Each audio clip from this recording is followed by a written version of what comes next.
WrestleMania Saturday night.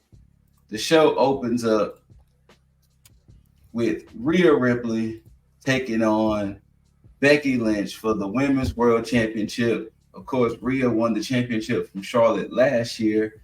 Becky won the Elimination Chamber match back in February to get this opportunity. And oops, wrong button.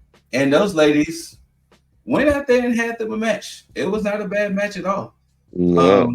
For me, absolutely fantastic start to Mania. Yes, facts. I will say this, like I've said before, and I'm gonna. So I was the only one who went for Rhea. Shocking. Like I was actually shocked that I was the only one that went for Rhea. Now, I don't think you heard me last night, Jaeger, when I told Dizzle the only reason I went for Rhea was because that whole Nia Jax, Becky, Liv Morgan beef. You told me. Yeah. Rhea was coming out to confront Becky because all of that was over with, and Liv stopped Rhea midway on the ramp and said, "I am going to take everything from you." And Rhea kind of looked at her like, "Girl, go home somewhere." And when that happened, I was like, "Rhea's not losing." Like Rhea's not losing. Just because of that little Liv Morgan bit. Just because of that, I was like, because like I told Dizzle, what could you take from Rhea if she lost the belt to Becky? Like, if you're going to take quote unquote everything from her, what else can you take? Mm-hmm. And that's the reason why I was just like how Dizzle was so sure that Hangman prediction back in the day. I was sure I was going to go down in flames with Rhea as my pick. Like that was like if there was two matches I knew for sure. I knew Cody was going to win and I knew Rhea was going to win. Those were the only two matches that I could not have been swayed from. Any other match, maybe we could see, but I knew Cody was going to win and I knew Rhea was going to win. And I find it even beautiful the way Rhea had to even win. Becky trying to go for the top rope manhandle slam. She reversed it. What the hell's the name of Rhea's special finisher called? Just forget Riptide. Riptide into the turnbuckle. The Riptide into the belt. Yeah, into the buckle, I mean. And then Riptide again. It was like, damn. Like, she meant business. As soon as I saw that second one go off, I was just like, shit. Yeah. And one thing I will say about Rhea Ripley, it has been a while that we had a woman that is so just universally praised. I mean, we got Bianca, but the fact that Rhea is like so universally praised like that and such just this likable, lovable character. And once again, I'm not shading Bianca because Bianca is pretty much up there too. But it's the fact that Rhea is different because Rhea can collectively make the internet go to horny jail. Rhea can collectively make the internet just love her for just anything she does. And that is something special that they have. That's special to watch women in wrestling, especially in WWE now, because considering what the women had to do 20 years ago, roughly, to be in that position, that Rhea is doing it based off of her character and her wrestling and not having to take off clothes and being in the most skimpiest of things. I mean, like I said, she made the internet go in horny jail when she gave Nia a sick face. Like, the whole internet that she does. The whole internet went in horny. Put it this way, the whole internet went in horny jail that Shayna Baszler was like, me next. Shayna Baszler was like, do the stink face to me now. And Nia stopped it, of course, but internet. I would have thought that first horny jail sentence was because of the way that she originally rolled up Zelina Vega.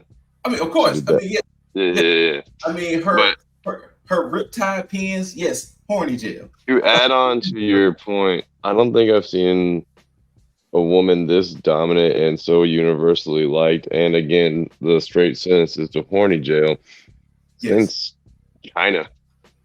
Damn near. Like combining all three.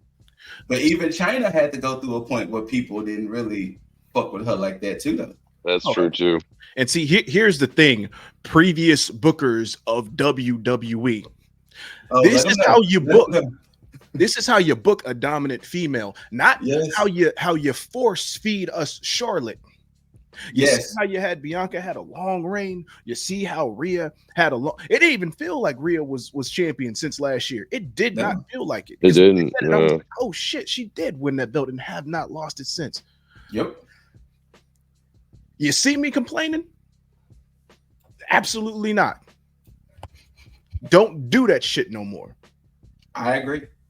I mean, hell, even in the men's case, they gave Gunther the title for that long, and there was no complaints. Oh, along with being champ for that long. You had two very long reigns paralleling each other, along with Rhea and Bianca having their reigns at the same time that those were going on, and nobody's. You're right, Scoop. You are right.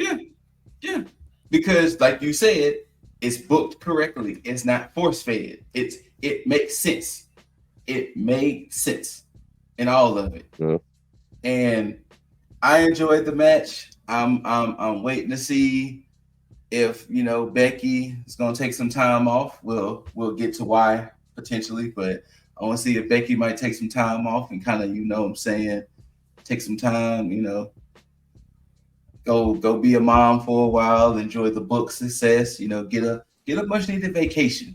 Her and Seth are both taking both of them. Because I understand there's the looming thing of their contract expiring this year. I highly doubt they ain't going. Becky and Seth are going anywhere. No, highly doubt. Absolutely nowhere. They're gonna take a nice little vacation. Should have thought about that as well, making my decision. But I mean, we had with Seth. When we get to night 2, we all had a perfectly good reason to book it the way we thought. Yeah. Now, the next match was pure chaos in the right way and in the wrong way. We had like I did on the preview show. I'm trying to round it off again. WWE 6-pack ladder match for the undisputed tag team championships. You had the champs Judgment Day, Finn Balor, Damian Priest versus Xavier Woods, Kofi Kingston of the New Day, Awesome Truth, The Miz, and R-Truth, A-Town Down Under, Austin Theory, Grayson Waller, New Catch Republic, Tyler Bate, Peter Dunne, and then DIY, Johnny Gargano, Tommaso Ciampa. Jesus Christ. Whew. Yes, chaos. This match. So anytime we ever see multi-person ladder matches, I always get a little nervous for the wrestlers. Always. Because it's like I really try to hurt themselves. We've Injuries had so many instances of ladder matches. And I wouldn't be surprised if Grayson Waller was one of the ones who got hurt. So the rules of this match was perfectly explained by Michael Cole on Monday. The match does not end till both sets of titles were retrieved. The moment Michael Cole said that on Raw, I knew they were splitting the titles up. It was without a doubt. They were splitting the titles up. Now the beauty was choosing who shout out to the New Day was going to be the two champions. We all predicted the Awesome Truth. Juggs predicted A-Town Down Under. I predicted New Catch Republic. I think Dizzle predicted New Catch Republic, and Jaeger predicted DIY as the other champions. And yes, this was chaos. Midway in the match, Austin Theory pulled down the title. What was it, Theory or Waller? Whoever it was, they pulled down the title. One of those two. And Theory and Waller are the new tag champs of SmackDown. And then New Catch Republic promptly powerbombed Waller through a ladder, and he was seen no more of that match. Yeah. Gone for the rest of that match. And it was like, oh shit, I don't know if he got hurt. I don't know if it was supposed to meant to be that way, but he was gone for the rest of that match. And of course, they had fun spots because leave it up to R-Truth to think this was a tag match, a regular tag match. At one point, Miz was getting beat up by Judgment Day.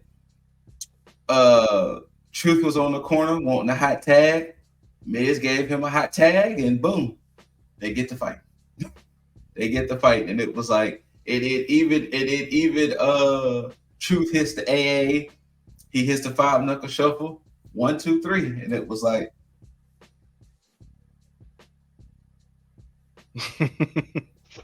the fan reaction of counting though. Look, this provided us with this year's WrestleMania moment. Easily with Truth. That's cool with our Truth, but there's still ladder match. The titles are up there.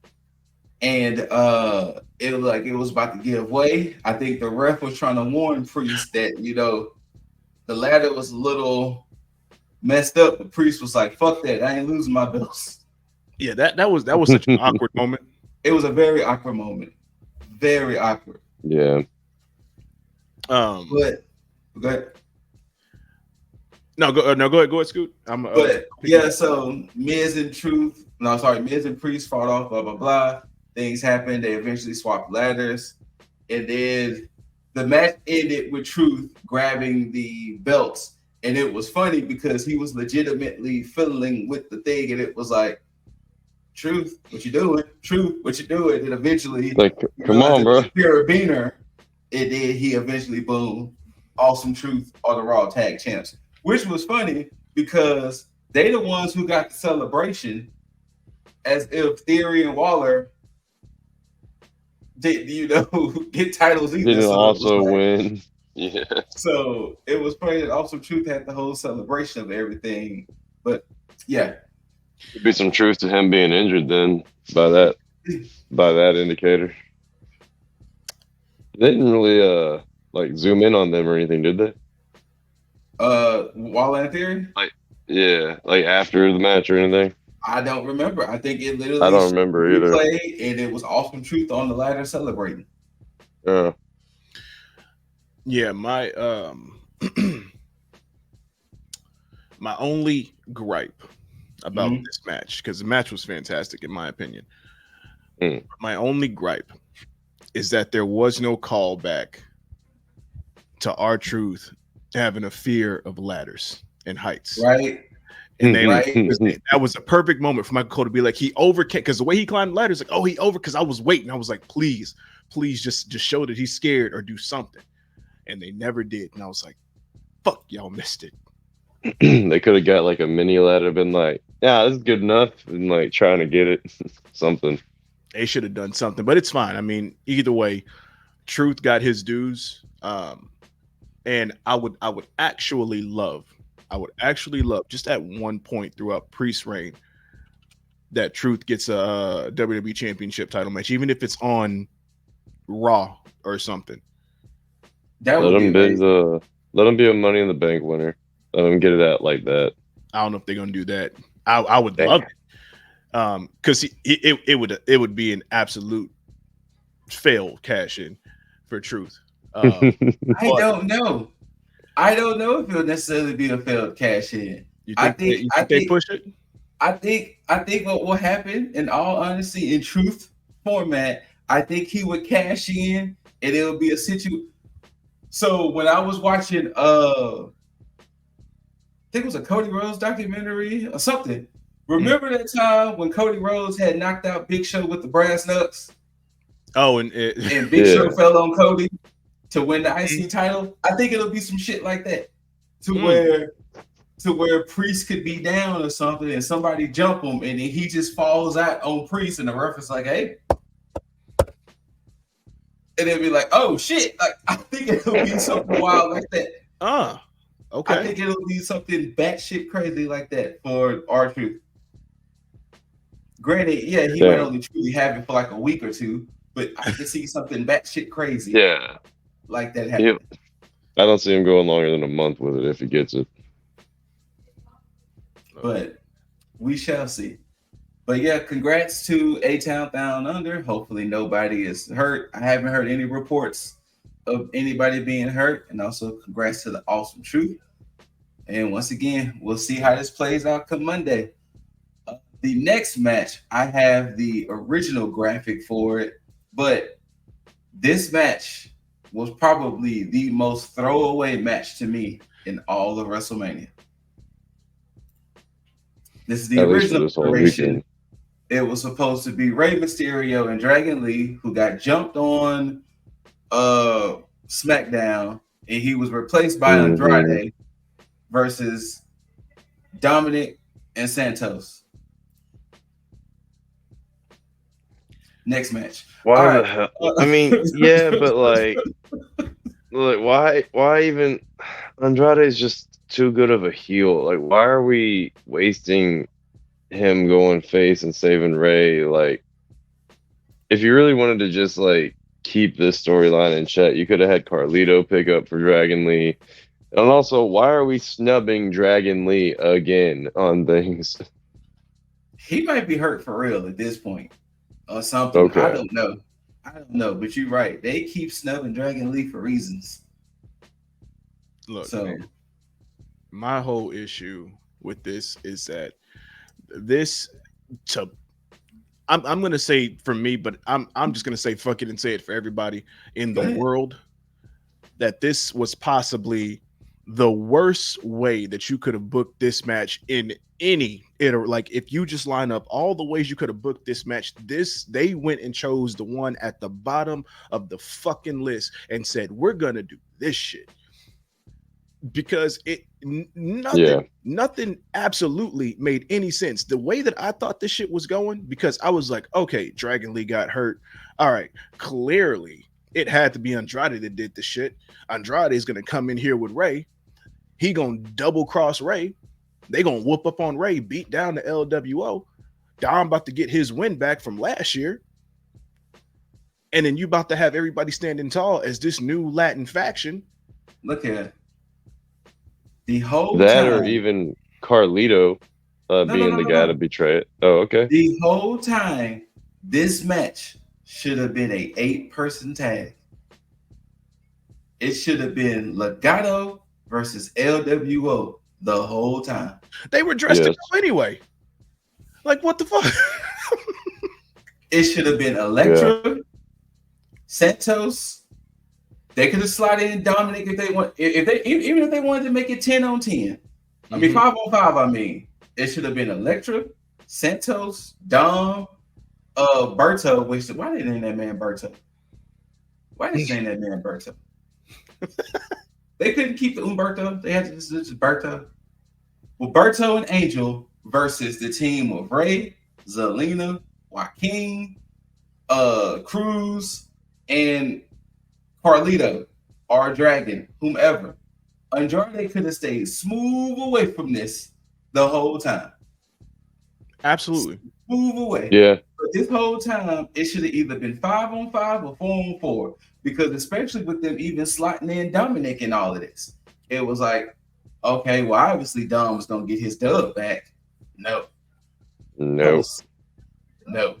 Like Dizzle said, of all the ways you could have booked this, y'all chose the feel good. Y'all chose the fuck out of here. I didn't feel good about this shit. Not at all. And it wasn't even the fact that I was mad that it didn't go our way pick wise. I was just mad that literally this is what y'all gave us. Yeah. Cool. Absolutely. Cool. But next match. For the Intercontinental Championship, you had the Ring General, Gunther, taking on Sami Zayn. And the first thing that I will say about this match, personally speaking, bullshit. I gotta agree with you. Like, no disrespect to Sami Zayn by any means. Like, if this was an IC belt match against anybody but Gunther, I would have been completely fine with Sami taking this. but there was so much more like storytelling that could have been done here with Gunther still staying as champ. And honestly, you could have Sammy lose at a WrestleMania right now. He's not going to lose anything from taking a loss here for the IC belt. A lot of people would say that Sammy's due for the big belts. But they're not even only that. Looking at the match, you telling me Sami Zayn is the one to withstand Gunther's full clip and more? Sorry.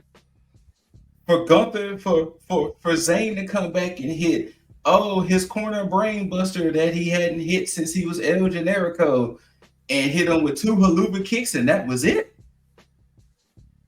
A corner brain buster and 2 haluva kicks after you done took 5 power bombs, which we're talking about the same power bombs that Sheamus took one, was done. Drew McIntyre took one, was done.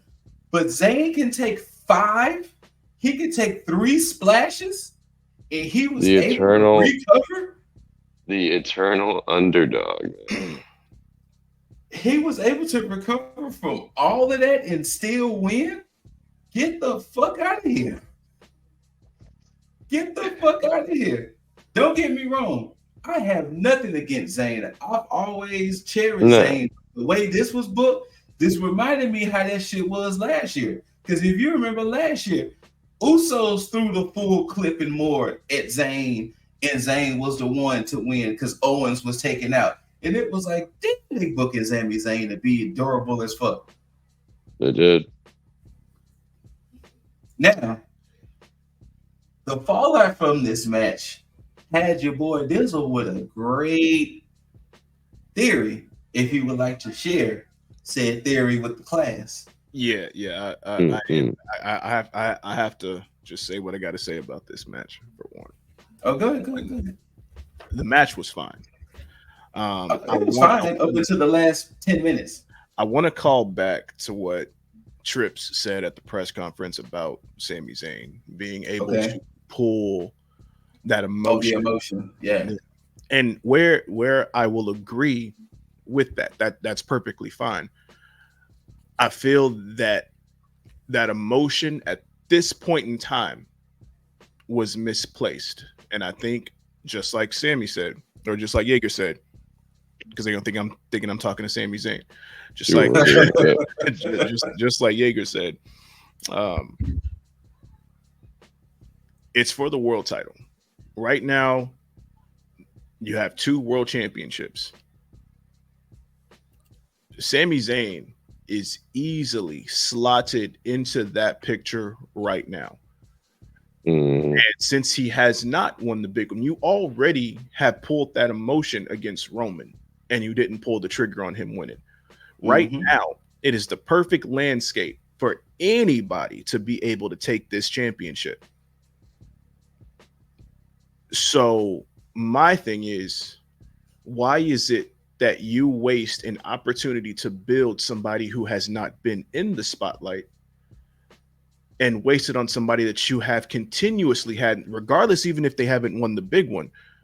Why is it that you have them continuously in the spotlight for this moment when it was almost easily perfectly set up for somebody else? That somebody else being Chad Gable. And I say that because even if you take the fact that he lost to Gunther, it was set up perfectly for him to be able to take that loss, which wasn't really a loss, and to go in and take what he learned from it and build that whole thing in Mania. Like, hey, I got my chance. I'm not going to drop it this time. He got a family too. His family was there. You tell me you can't pull that emotion there? It was already built up with that story with Gunther and him. Now, the only way to fix this, because you can't just have him say, "Oh, Sammy, you owe me one. Remember, you owe me one." For me, when I heard that, I heard his own get back. The only way you do this now is you do a heel turn. You can't just do a gentleman's match between the 2 of them and it just go off willy-nilly. No, because you're going to damage Gable like that. Yeah. Right now, Gable goes heel. He goes heel. He aligns himself with Imperium to be the first American in Imperium. He is their mid-card title guy. You already got a tag team. You got Gunther that's going to be on his way to make it to get in the world championship. And now you have a solid stable of killers. And Imperium has been looking a little shaky outside of Gunther. And now you got a chance to get them to take the titles off of Truth and Miz at some point and start to get everything very serious around. You are and it's set up for Gable because now he can do away with Alpha Academy, all that cheesy shit, and actually be serious. Does Gunther need to take time off though? Oh no. See, here's the thing with Gunther. I mean, he could. Yeah, he could. Yeah. Gunther can just sit and watch as Imperium does what they need to do. He can. This thing is, they've been watching him dominate, so now he can just be like, okay, now it's your turn to dominate. And once you're where you need to be, then I will then I will show the world what we can do as a collective type thing. And if Gable does align himself, it makes sense at that point now, because now Gable is able to be more serious and he's able to be that killer that can then go up to the world championship picture and it will not seem out of place at all. He can't be faced right now. He cannot be faced right now at all. At all. He needs to have the biggest chip on his shoulder. Yes, 1000%. So that's where I'm at with this. Absolutely. I like the thought process. I like the flow. I could see that. I need to see him and Sammy shake hands to like supposedly finish out this agreement, and then Gable comes in for that low blow, and then dude starts working on his turn. He needs to break his fucking ankle. Damn. Why not? He needs to snap that shit. Fuck not? Go right on it. On vacation for a little bit. He's like, go sit with your kids and your wife. I got this shit right now. But yeah, like I said, that was my only beef that I had with this match, was the fact that they let Gunther unload the clip. Like, I mean, on some Hell Divers 2 shit. He just and Sammy was like, I'm still here though. And it was like that Bile Titan that just don't die. Basically. And it was like, all right, y'all got it. Now, Dizzle kind of gave you a preview of how he felt with this match. So the next match, for the third time in WrestleMania history, we get brother versus brother. We get Team Yeet, Jey Uso versus Team No Yeet, Jimmy Uso. And as much as it pains me to say this, I was a little underwhelmed. I thought the Usos was about to go out there and just burn the house. Funny enough, I think I told Ashley that I expected this match to be one of the sleepers of the pay-per-view.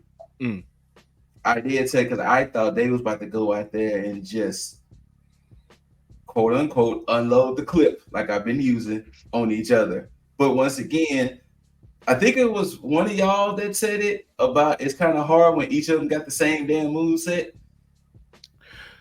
Must have been that guy. I didn't see it. I can't remember. Somebody had said it. I thought that somebody said, well, it's kind of hard when they both got the same moveset. And I was like, oh shit. Well, here's the problem, and I don't think it has anything to do with their moveset. I mean, granted, that could be a problem. However, I'm going to place blame. My blame is going to be placed on Jimmy. And it ain't gonna like that. And it may not be intentional on his part, but the way that the shit comes off is almost like he's just resting on laurels and just being lazy. You see Jay going out there, going off on his own, being main event Jay when the whole stuff with Roman was happening, and then he breaks away, goes over to Raw, and is a bona fide single star, building up his own stuff, and perfectly fine. Now, I believe that this is Jimmy's fault. And then by proxy, he ends up bringing Jay down at the same time. Because at some point, this match kind of just had its stalls and stuff. And I'm sitting there looking like, wait, why are they taking so much time with this one spot here? Like, what the hell's happening? What it is? You know what? What should have truly happened, and I can kind of agree with you on this, with the whole Jimmy aspect. Jimmy should have tried his damnedest to be on the same level as Dominic Mysterio. What do you mean? Yeah. If the crowd would have started to hate Jimmy like how they hate Dominic Mysterio, you would have really got the duality of Jimmy trying to do something and the crowd just like, no, get the fuck out of here, while Jay was doing something to get all the yeets. And what happened was, all we really kept seeing Jimmy do was cost Jay matches. Yeah. Jimmy wasn't building himself up too, because once again, he was wrapped up in the whole bloodline stuff. So of course, if you're wrapped up in everything bloodline, you're not able to kind of be a star yourself, unfortunately. Making a point. And Jimmy and Jay should have literally been the duality of good versus evil in a sense, because that's how it was with Matt and Jeff. When Matt betrayed Jeff, Matt was nuclear heat. It was like, how could you break the Hardy Boys? Like we seen y'all WrestleMania 17. Like what happened? See, you break the Hardy, y'all, the ladder specialists. What are you doing? You break it up, and then what made this should have been even special, y'all are twins. Yes. Jimmy being big brother, Jay being little brother. It should have had more, like the build up and the vignettes were amazing for this match. But the match itself honestly should have gave us Ric Flair and Shawn Michaels vibes. Ooh. I will say this. Where it should have been like emotional as fuck. I'm going to reserve my stance on this until after I see what they do with Gable and see if they actually do pull the trigger. Because if they pull the trigger with Gable, then what I'm about to say should never happen. Okay. But if you don't pull the trigger with Gable, then the course that they should have taken was letting Jay beat Gunther for the IC title. Ooh. And then having this be a thing where Roman sends Jimmy to take stuff from Jay, and Jay basically being like, I can't get away. Even though I'm getting success on my own, you're still trying to take this away from me. That actually would have been there's your IC title match. Yeah. But that's only if they don't pull the trigger with the Gable stuff. But if they don't do that shit, this should have been your IC title match. Especially if you don't have Lesnar here, and that should have been the match with Gunther. Gunther takes a vacation, and then after Mania, now you got Imperium going on a fucking tear then. But this would have been the other course of action that I would have taken with the IC title. Okay. I can see that. Jaeger, you got anything you want to add to it? Twin versus twin should have definitely been more interesting. Or I shouldn't say been more interesting, but I'm not going to lie, after a certain point, I was more concerned about our rankings within our competition. This match was one that I was just like, I got to use the bathroom. You know what? I'm not going to even lie. Per the way everything settled, I probably would have preferred if Jimmy would have won. Because that would have pulled the win out of everybody's sail. If Jimmy was winning, everybody would have been like, "Oh no!" Had Bloodline standing tall on night one, all around. All around. There was some people. There were a couple of people like trying to throw predictions, like, "Yeah, let's have Bloodline just dominate at night one and take everything." Yeah. Now, shame. This next match, we can harken back to what I said about the 6-woman tag in NXT. This is not the same to me in this next match. The only thing that I'm going to say that was a bit of a damn shame to see is when you posted those match times. Oh, yes. And this was the shortest match of night one. This was by far the shortest match. It was under 10 minutes. Everything else was like 17 minutes plus. This was under 10 minutes. This was a disservice. That was a disservice to them. I'm not going to call them the name Dizzle named them. I'm going to call them the name Jaeger named them. We got Team Black Girl Magic, Jade Cargill, The Glow, Naomi, and the EST, Bianca Belair, versus Damage Control, Dakota Kai, and the Women's Tag Champs, the Kabuki Warriors, Asuka and Kairi Sane. Not that Dizzle's nickname was bad, but I don't want to refer to those beautiful black queens as what he said. Team Dark Meat. There he goes. He said it himself anyway. Hey, the juiciest part of the chicken, people. Now, though what I said about the 6-woman tag, this was needed. This was needed because you can tell they're not ready for Jade to be on her own yet. Absolutely. So this was needed. For sure. She had 2 veterans. I mean, you had the veteran in Naomi. Mm-hmm. You had, like I said, second to Rhea in popularity with Bianca, teamed up Jade, and then of course, what better enemies than the still running rampant, running roughshod Damage Control. So this is why I feel differently about this match compared to the one in NXT, because this was needed. This was needed. And the presentation they gave Team Black Girl Magic, oh boy. Oh yeah. I would have. You know how you see videos of people destroying their TVs when sports team lose? If Damage Control would have won this match, yeah, let's just say. Oh, don't go that far now. Shit. The way they presented everything with Team Black Girl Magic, I would just unplug the PlayStation. I was like, y'all got it. You would have got mad if the ex-women lost, man. Yes. Damn, it's messed up. Yes. Yes. I mean, we all knew that they were going to win. I mean, this was the most layup. They pointed at the card. sign. Yes.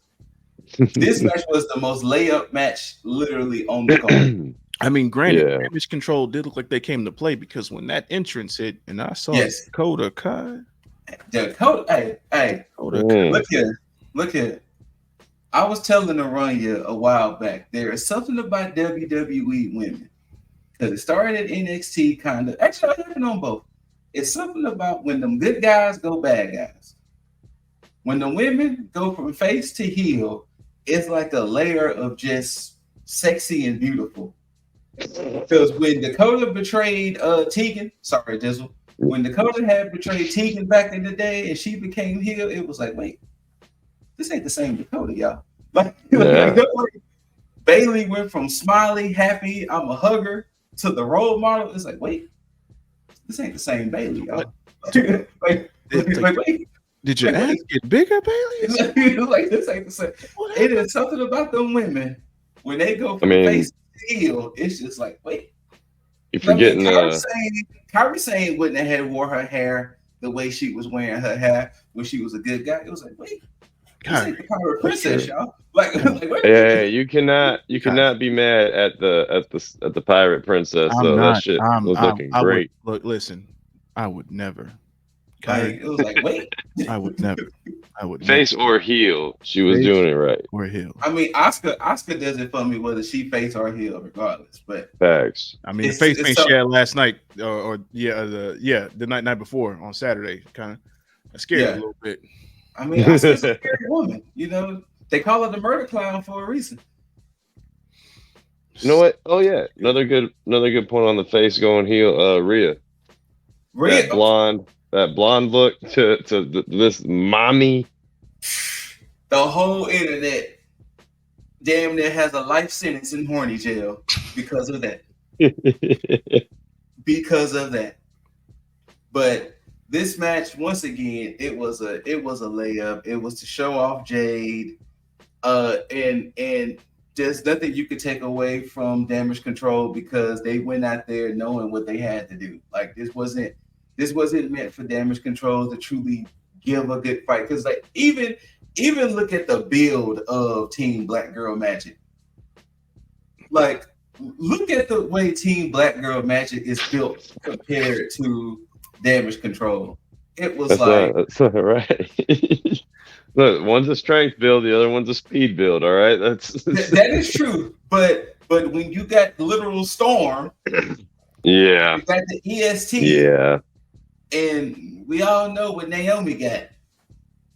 I mean, one of her moves is named after what she has. And you tell me I can't call them Team Dark Meat, and she telling everybody, "Hey, look at my dark meat." Look, I know that this match we ain't really been talking about the wrestling. No, I know we've been sitting here how beautiful these 6 women are. Gushing over we go talk about. But you know, we talk about Rhea's pin, but the way that Jade, hey yo, yes, left us all in horny jail. We was all feeling jaded. So. So they won. Yes, Team Black Girl Magic handily won. I think the biggest part of discussion when it comes to this match is not so much the match itself, but where do these 3 women go? We know where Damage Control is going. They're going to do whatever it is they're going to do. But with them pairing these 3 together, do we see Jade being taken under the wing of Bianca and Naomi, or do we just kind of see one off and them just shout outs to Ashley because she did give us her prediction. She thinks Jade is going to be the women's champion in this, while Naomi and Bianca are going to be the tag team in this. And I can see it that way now because then we can go ahead and make Bianca Grand Slam. Yeah, because she hadn't won tag titles yet. So she can go ahead and be Women's Grand Slam. We talking about tag, Raw, SmackDown, and NXT at this point. So I can see it going that way. And why not? Why not go ahead and have them as a trio for the time being? I mean, is that going to hurt?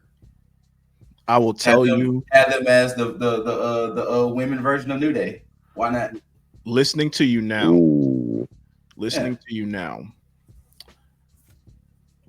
I don't want Jade to have the women's world title at this moment. I don't either. But that's the only reason why I would switch it for Bianca to be the quote-unquote leader. Bianca and Naomi can go ahead and give Bianca her little Grand Slam anointing. Okay.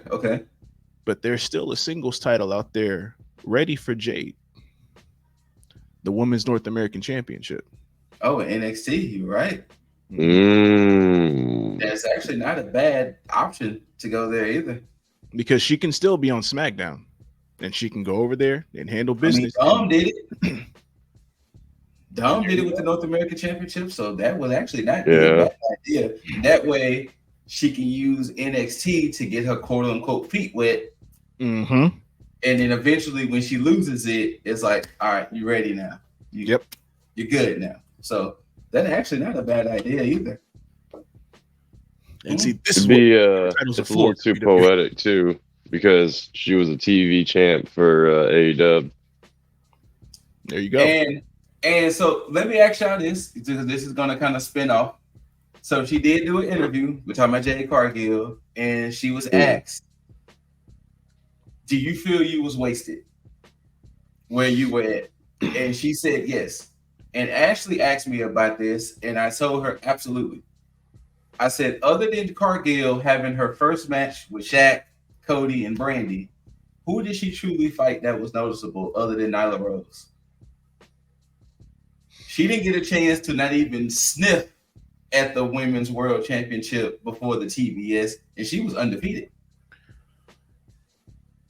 She didn't get a chance to truly go against the top talent that was mixing it up in the Women's World Championship division in AEW. It was always glorified squash matches. Yeah, I'm gonna say yes and no to that.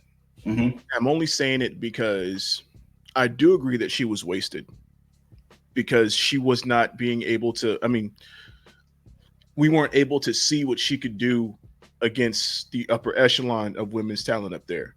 Mm-hmm. But I don't feel she was wasted because I felt that they took time with her presentation and building up so that way she could be in the eye of a WWE. Because I think now she's in better hands as far as getting her in ring work together. Because as much We as I all know yeah AEW can't book women. yeah, and that's the thing. As much as I appreciate AEW, I don't think that they can cater to someone who isn't established with an in-ring style already. I think they struggle with new talent that's not as seasoned in terms of in-ring work. And WWE is able to cater to that and fix it. They can mask everything around the presentation, which she already has thanks to AEW. But Mm-hmm. since that, now all they got to do is do what they're good at and then just take care of her in ring stuff. And she's already around the best possible people to do that. So, Absolutely. yeah. Thanks. But yeah, so we'll see what happens on SmackDown, how this trio goes moving forward and everything. But the main event of night one, which is now recorded as the second longest main event in WrestleMania history, with the first being Shawn and Bret Iron Man match. This match was a whopping 44 minutes of our time. Not counting the entrances. And not counting the entrances, by the way, to determine how the main event of night two was going to go, whether it was going to be Bloodline Rules or Bloodline Man. We had the team of World Heavyweight Champ Seth Rollins, the American Nightmare Cody Rhodes, the Tribal Chief, Undisputed Champion of the WWE Galaxy, Roman Reigns, and the People's Champion, the final boss, The Rock. And I just love how everybody had a championship except Cody Rhodes. Because Rock was anointed with the People's Championship from Lonnie Ali, Muhammad Ali's wife. So Rock had a title, Roman had a title, and of course Seth had a title, and Cody just had his weight belt. Now, what was funny about this match, this was a fucking Bloodlines Rules match anyway. Right. Because of The Rock. About 5 to 10 minutes in the match, he looks at Chad Patton and says, if you start the fucking count, I will fire you. So essentially, this became anything goes anyway. Only difference is it just stayed between these four gentlemen. Listen, just quick sidebar on this whole thing. I'm convinced that Phil decided to book all of Rollins' spots for this entire weekend because this weekend was fuck you Rollins weekend. Because in this tag match, Jesus Christ, yes, in this tag match, Rollins got his ass beat, dog walked. We'll get into night two, but this was the beginning of what I was just realizing. Like, if there was any part of Rollins' body that was hurt, it was easily exploited throughout this entire match.